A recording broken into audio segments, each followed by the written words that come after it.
વિદ્યાર્થી મિત્રો, આજે આપણે ધોરણ 8માં વિષય સામાજિક વિજ્ઞાન પ્રકરણ 4 સર્વોચ્ચ અદાલત વિશે માહિતી પ્રાપ્ત કરવાની છે. તો આપણે અદાલત શબ્દ સાંભળ્યો જ હશે. છાપામાં કે પછી ટીવીમાં ચાલતા સમાચારોની અંદર આ અદાલત શબ્દ સાંભળેલો હશે. હવે અદાલતમાં જવું એ ખૂબ જ ખર્ચાળ છે, સાથે સાથે શરમજનક બાબત પણ છે. કેમ? તો કે આપણું વર્તન, વાણી, વિવેક કે વ્યવહાર એવો હોવો જોઈએ કે આપણે બને ત્યાં સુધી અદાલતમાં જવું જ પડે નહીં. પરંતુ વર્તમાન સમય એવો છે અને દેશ અને દુનિયા એવડી મોટી છે કે માનવીએ જો અન્યાય થાય તો ન્યાય મેળવવો હોય તો અદાલતના શરણે જવું પડે છે. તો આ અદાલતના શરણે આપણે કેવી રીતે જવું અને અદાલત કેવી રીતે કામ કરે છે અને કેવી રીતે ન્યાય આપે છે તે આપણે આ પ્રકરણની અંદર ચર્ચા કરવાની છે. તો વિદ્યાર્થી મિત્રો, આપણે શરૂઆત કરીએ કે અદાલત કેવી રીતે કાર્ય કરે છે. તો તમે આગળના ધોરણની અંદર, એટલે કે જ્યારે 6થા ધોરણમાં અને 7મા ધોરણમાં ભણતા હતા ત્યારે સર્વોચ્ચ અદાલતની જે પહેલાંની અદાલતો છે, એટલે કે 6થા ધોરણની અંદર તમે તાલુકા અદાલત અને 7મા ધોરણની અંદર જિલ્લા અદાલત અને વડી અદાલત એટલે કે હાઈકોર્ટ વિશે માહિતી પ્રાપ્ત કરી હતી. અને આ 8મા ધોરણની અંદર આપણા દેશની સૌથી મોટી અને સર્વોચ્ચ કહી શકાય તેવી આ સર્વોચ્ચ અદાલત વિશે આપણે માહિતી પ્રાપ્ત કરવાની છે.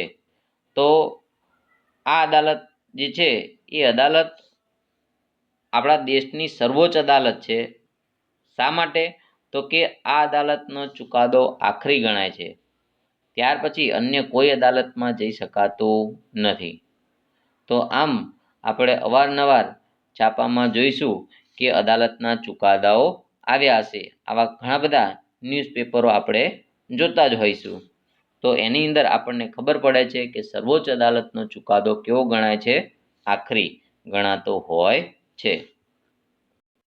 તો વિદ્યાર્થી મિત્રો, આપણે જોઈએ છે કે લોકોના હિત તેમજ રક્ષણ અને કલ્યાણ માટે કાયદાની જરૂર પડે છે. અને જ્યારે દેશનો નાગરિક અથવા સંસ્થા કાયદાનું ઉલ્લંઘન કરે ત્યારે એક નિશ્ચિત પ્રક્રિયા હોય છે. તો આ નિશ્ચિત પ્રક્રિયામાંથી વ્યક્તિએ પસાર થવું પડે છે. તો આપણા દેશની અંદર ન્યાયતંત્રની અંદર તાલુકાની અદાલત, જિલ્લાની અદાલત, રાજ્યની વડી અદાલત એટલે કે હાઈકોર્ટ, આમ અદાલતનું એક સળંગ માળખું જોવા મળે છે. અને સર્વોચ્ચ અદાલત એ તેની સૌથી ઉપરી અદાલત ગણવામાં આવે છે. તો વિદ્યાર્થી મિત્રો, આપણા ભારતના ન્યાયતંત્રની જે વ્યવસ્થા જે છે એ સુગ્રથિત એક પિરામિડ આકારે આપણને જોવા મળે છે. તો આ રીતે પિરામિડ આકારે જોવા મળે છે. તો કેવી રીતે? તો નીચે જે પાયામાં જે છે એ ટ્રાયલ અદાલત અને વિશિષ્ટ અદાલતો આવેલી હોય છે. તેમજ જિલ્લા અદાલત અને તાલુકા અદાલત. આ ઉપરાંત દરેક રાજ્યની અંદર વડી અદાલત એટલે કે હાઈકોર્ટ અને આપણા દેશની જે ટોચ ઉપર જે અદાલત આવેલી છે એટલે કે સર્વોચ્ચ અદાલતના ટોચ ઉપર આવેલી છે. આમ આપણું ન્યાયતંત્ર એક પિરામિડ આકારે સુગ્રથિત વ્યવસ્થા ધરાવે છે. ચિત્રમાં તમે જોઈ શકો છો. હવે વિદ્યાર્થી મિત્રો, આપણે સર્વોચ્ચ અદાલતની કામગીરી વિશે માહિતી પ્રાપ્ત કરવાની છે. તો આ સર્વોચ્ચ અદાલતની કામગીરી વિશે આપણે જોઈએ. તો પહેલું જ આપણને મનમાં પ્રશ્ન થાય કે આ સર્વોચ્ચ અદાલત જે છે એ સર્વોચ્ચ અદાલતનું મકાન અથવા તેનું બિલ્ડિંગ ક્યાં આવેલું છે? તો સર્વોચ્ચ અદાલતનું જે બિલ્ડિંગ છે દિલ્હીમાં આવેલું છે અને બધી જ અદાલતોમાં સૌથી ઊંચી અદાલત ગણવામાં આવે છે. તો આ સર્વોચ્ચ અદાલતની સ્થાપના ક્યારે થઈ? તો જ્યારે આપણું બંધારણ 26 જાન્યુઆરી 1950માં અમલમાં આવ્યું અને 2 દિન પછી એટલે કે 28 જાન્યુઆરી 1950ના રોજ આ સર્વોચ્ચ અદાલતનો પ્રારંભ થઈ ચૂક્યો હતો અને આ સર્વોચ્ચ અદાલત મૂળભૂત હકોના પાલન માટેના અધિકારો અદાલત પાસે છે અને કોઈ પણ વ્યક્તિ કે સંસ્થા આ અદાલતમાં ન્યાય મેળવી અરજી કરી શકે છે. એટલે કે આપણા મૂળભૂત અધિકારો છે અને આ મૂળભૂત અધિકારોમાંથી કોઈ પણ અધિકાર આપણને ભોગવવા દેવામાં આવતો ન હોય તો એના માટે આપણે ન્યાય માટે સર્વોચ્ચ અદાલતમાં જઈ શકીએ છીએ. તો આપણા બંધારણીય અધિકારો કુલ 6 છે અને આ બંધારણીય અધિકારોની અંદર આપણે જોઈએ તો કે સમાનતાનો અધિકાર, સ્વતંત્રતાનો અધિકાર, શોષણ વિરોધનો અધિકાર, ધાર્મિક સ્વતંત્રતાનો અધિકાર તેમજ શિક્ષણ અને સાંસ્કૃતિક અધિકાર અને બંધારણીય ઇલાજનો અધિકાર એવા આપણા બંધારણની અંદર કુલ 6 અધિકારો આપણને આપવામાં આવેલા છે. સમાનતાનો અધિકાર, સ્વતંત્રતાનો અધિકાર, શોષણ વિરોધનો અધિકાર, ધાર્મિક સ્વતંત્રતાનો અધિકાર, શૈક્ષણિક અને સાંસ્કૃતિક અધિકાર અને બંધારણીય ઇલાજનો અધિકાર. તો આ 6 જે અધિકારો છે એટલે કે આ 5 અધિકારો જે છે એ 5 અધિકારો આપણને ભોગવવા દેવામાં ના આવે તો જે 6થો અધિકાર બંધારણીય ઇલાજનો અધિકાર છે અને આ અધિકાર અંતર્ગત આપણે સર્વોચ્ચ અદાલતની અંદર જઈ શકીએ છીએ. તો તમે ચિત્રમાં જોઈ શકો છો મિત્રો કે જે સર્વોચ્ચ અદાલત જે દિલ્હીમાં આવેલી છે આ સર્વોચ્ચ અદાલતનું જે આ ભવન અથવા મકાન આ રીતે આવેલું છે અને તે દિલ્હીમાં આવેલું છે. તો આ સર્વોચ્ચ અદાલત કેવા પ્રકારના વિવાદોનો ઉકેલ લાવે છે એ વિવાદોનો ઉકેલ વિશે આપણે જોઈએ. તો આ અદાલત એટલે કે સર્વોચ્ચ અદાલત નાગરિકો અને નાગરિક વચ્ચે જો કોઈ ઝઘડો થયો હોય તો તેમજ સરકાર અને રાજ્યો વચ્ચે કોઈ ઝઘડો થયો હોય તેમજ રાજ્યો અને કેન્દ્ર સરકાર વચ્ચે કોઈ ઝઘડો થયો હોય તો તેનો ઉકેલ લાવે છે. એટલે કોઈ એક નાગરિક અથવા ઘણા બધા નાગરિકો વચ્ચે ઝઘડો થયો હોય, જુદા જુદા રાજ્યો હોય જેમ કે ગુજરાત, મહારાષ્ટ્ર, કર્ણાટક એક બાજુ હોય અને બીજી બાજુ મધ્યપ્રદેશ, બિહાર, તમિલનાડુ હોય તો રાજ્યો વચ્ચે ઝઘડો થયો હોય, રાજ્યો અને કેન્દ્ર વચ્ચે ઝઘડો થયો હોય, ગુજરાત, મહારાષ્ટ્ર, કર્ણાટક હોય અને એક બાજુ કેન્દ્ર સરકાર હોય તો આવી રીતે જે ઝઘડા થયા હોય તેનો ઉકેલ લાવવાનો પ્રયાસ કરે છે. એમાંનો જ એક આપણે કોઈ એક કેસ અહીંયા આપણે સમજીએ તો નર્મદા બચાવ આંદોલનનો એક અહીંયા આપણને કેસ આપેલો છે જેના વિશે આપણે માહિતી પ્રાપ્ત કરવાની છે. તો આવો જોઈએ આપણે નર્મદા બચાવ આંદોલનનો કેસ. તો આ કેસની વિગત આ પ્રમાણે હતી કે નર્મદા નદી જે છે એ નર્મદા નદી પર નવા ગામ પાસે એક બંધ બાંધવાનો હતો અને આ જે બંધની ઊંચાઈ જે છે 110 મીટરથી વધારે ન જાય એ માટે મધ્યપ્રદેશ તથા પર્યાવરણનું જતન કરતી કેટલીક સ્વૈચ્છિક સંસ્થાઓએ તેની સામે વિરોધ દર્શાવ્યો હતો. તો આ કેસનું કારણ હતું. કારણ કે અહીંયા કેટલાક નીચાણવાળા પ્રદેશો હતા અને નીચાણવાળા પ્રદેશોમાં આદિવાસીઓ રહેતા હતા અને આ જમીન ડૂબમાં જાય એમ હતી. આથી તેમના મૂળભૂત અધિકારનો ભંગ થશે એમ કરી અને અહીંયા કેસ કરવામાં આવ્યો હતો. તો તમે મિત્રો ચિત્રમાં જોઈ શકો છો કે અહીંયા મધ્યપ્રદેશ પાસે છત્તીસગઢ આવેલું. છત્તીસગઢના અમરકંટક સરોવર પાસેથી આ નર્મદા નદી નીકળી અને છેક આપણા ગુજરાતમાં આવી અને અહીંયા અરબ સાગરને મળે છે. અને તે અહીંયા આપણે સરદાર સરોવર બંધ બાંધવાનો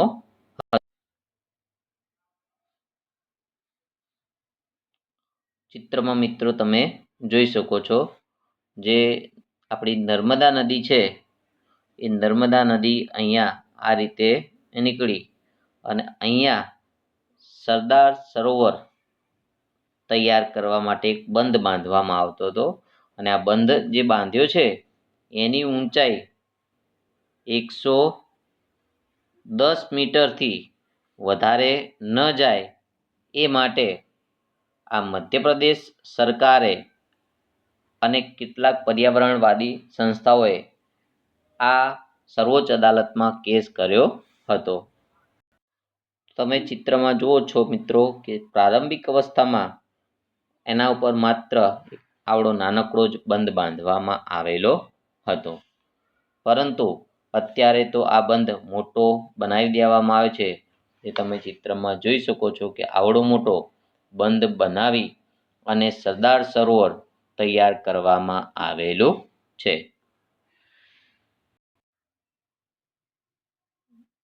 તો આપણે જોઈએ કે ત્યાં 110 મીટરથી વધારે બંધની ઊંચાઈ જાય તો શું થાય એમ હતું. તો ત્યાં રહેતા જે આદિવાસીઓ છે તેને ત્યાંથી હટવું પડે એમ હતું. અને ત્યાં રહેતા આદિવાસીઓને હટવું પડે તો તેમના મૂળભૂત અધિકારનો ભંગ થશે એમ કહી અને મધ્યપ્રદેશ સરકાર અને પર્યાવરણવાદીઓએ સર્વોચ્ચ અદાલતની અંદર કેસ કર્યો હતો. તો કયા મૂળભૂત અધિકારનો એ આપણે જોઈએ.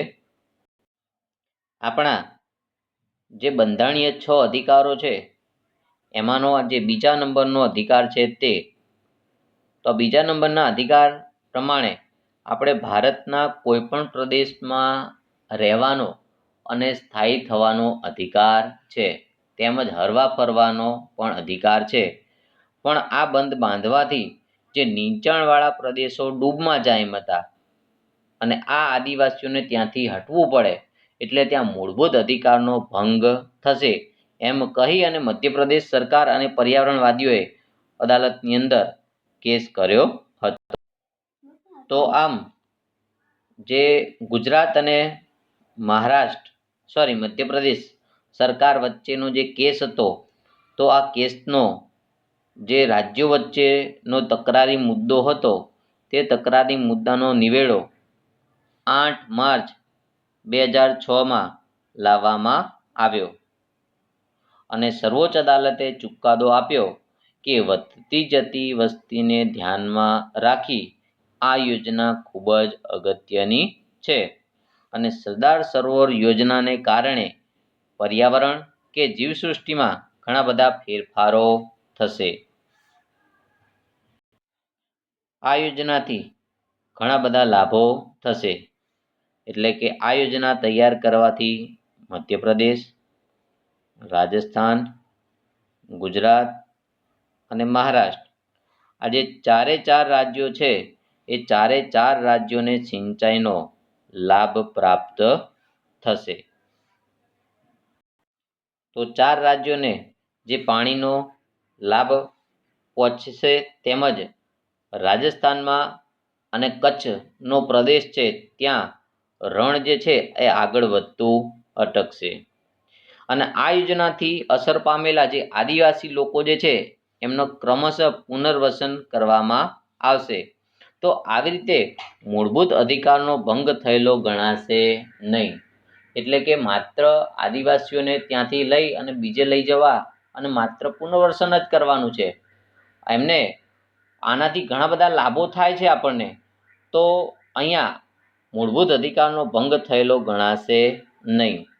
મિત્રો, આ નર્મદા બચાવ આંદોલન કરવામાં આવેલો હતો અને આ સંઘર્ષ ચાલ્યો અને નિર્માણ માટે આશરે 30 વર્ષ જેટલો સમયગાળો લાગ્યો હતો અને આમ અંતે એનો ચુકાદો લાવવામાં આવ્યો અને 110 મીટર કરતાં વધારે બંધની ઊંચાઈ લઈ જવી એવો સર્વોચ્ચ અદાલતે ચુકાદો આપ્યો હતો.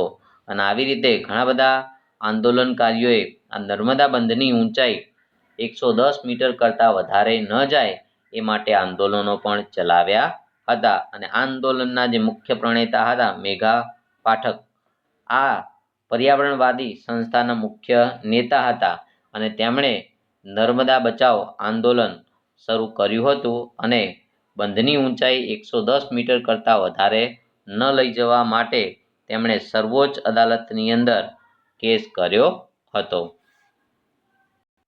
તો સર્વોચ્ચ અદાલતે કેમ આવો ચુકાદો આપ્યો?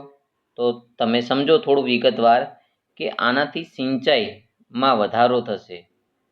એટલે કે આશરે આ યોજના તૈયાર કરવાથી 40,000 કિલોમીટર સુધી સિંચાઈનો લાભ મળશે અને ઘણા બધા ગામડાઓ સુધી આ પાણી પહોંચશે અને ગામો સુધી પાણી પહોંચવાથી ખેતરોને સિંચાઈનો લાભ મળશે.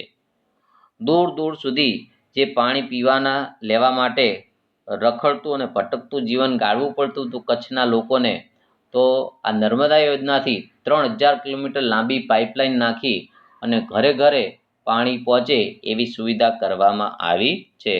આ ઉપરાંત બંધ બાંધવાથી ત્યાં ટર્બાઇન મૂકી અને વીજળી પણ ઉત્પન્ન કરવામાં આવે છે અને સાથે સાથે વન્યજીવનને પણ એનાથી ફાયદો થયો છે.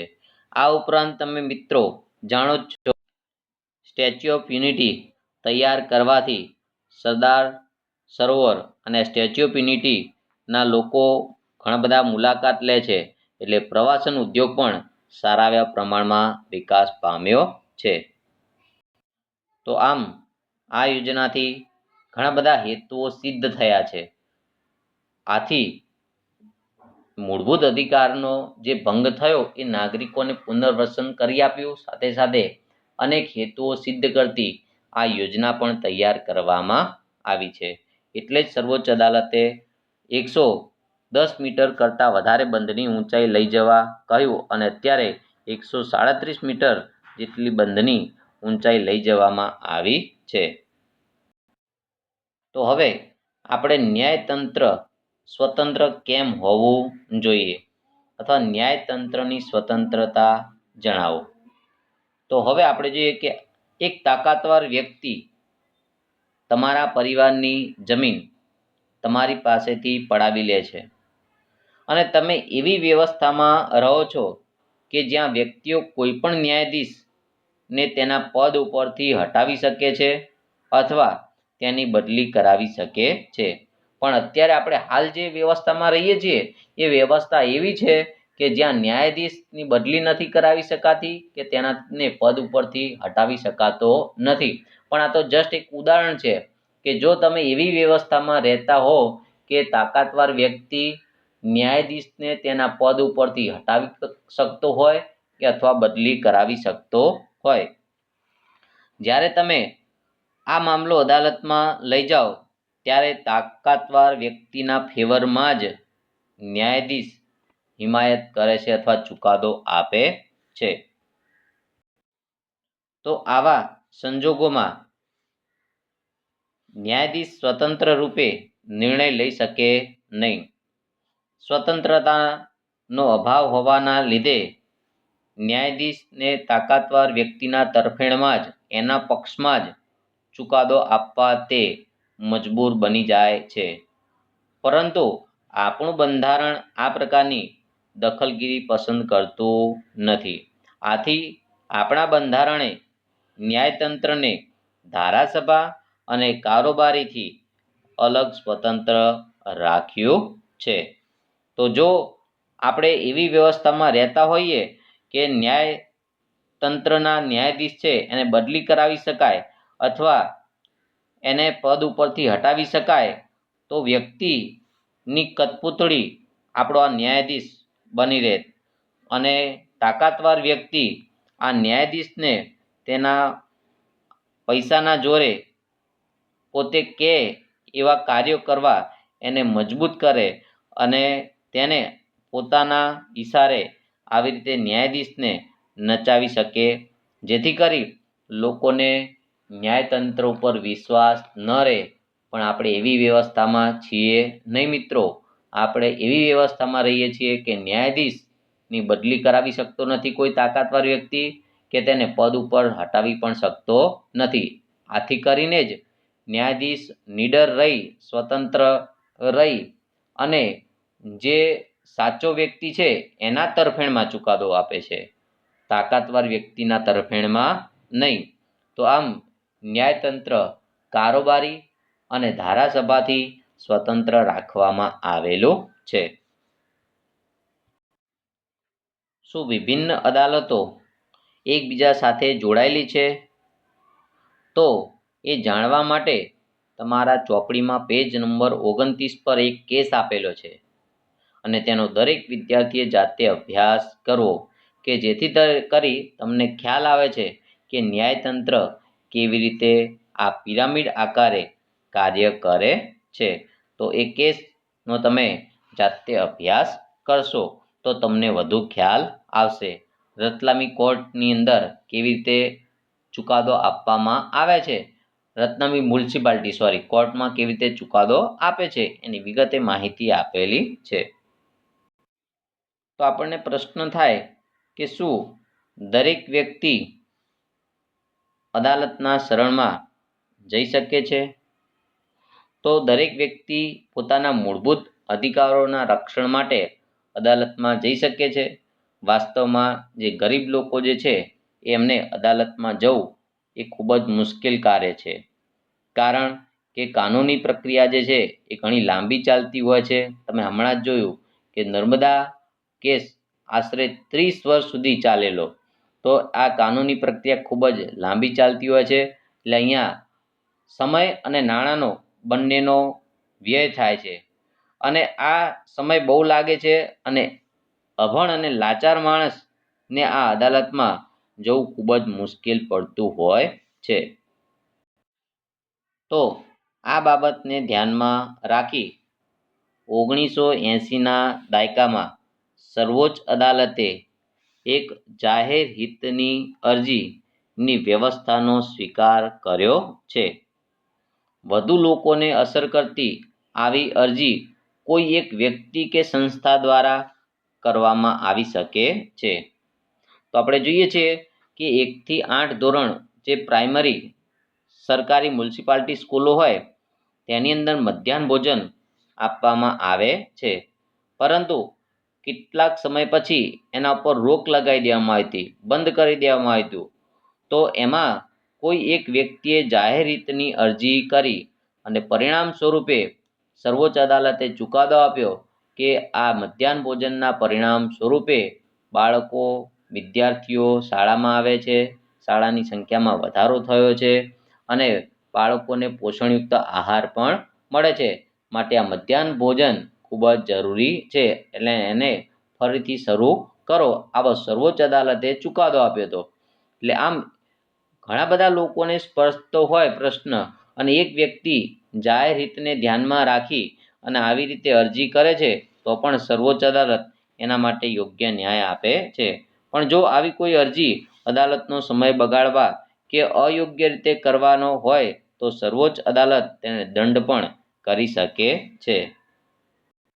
તો તમે ચિત્રમાં જોઈ શકો છો, એક પેપરનું કટિંગ મેં આપેલું છે અહીંયા, કે રાજ્યમાં મંજૂરી વગર ધમધમતી બોગસ કોલેજો અને સ્કૂલો બંધ કરો, આવો હાઈકોર્ટમાં જાહેર હિતની અરજી કરવામાં આવી હતી અને હાઈકોર્ટે પણ એ રીતે ચુકાદો આપેલો હતો. એટલે કે કોઈ એક વ્યક્તિ દ્વારા ઘણા બધા લોકોને સ્પર્શતો કેસ હોય અને એક વ્યક્તિ દ્વારા દાખલ કરવામાં આવે તો એને જનહિતની અરજી અથવા જાહેર હિતની અરજી તરીકે ઓળખવામાં આવે છે. અને આમ અહીંયા આપણે વિદ્યાર્થી મિત્રો આ પાઠ પૂર્ણ થયો. તો અહીંયા નર્મદા યોજનાને લગતા પ્રશ્નો અને સ્વતંત્ર ન્યાયતંત્ર વિશે માહિતી આપો, આ 2 પ્રશ્નો મુખ્ય રહેશે. એ આપણું ગૃહ કાર્ય.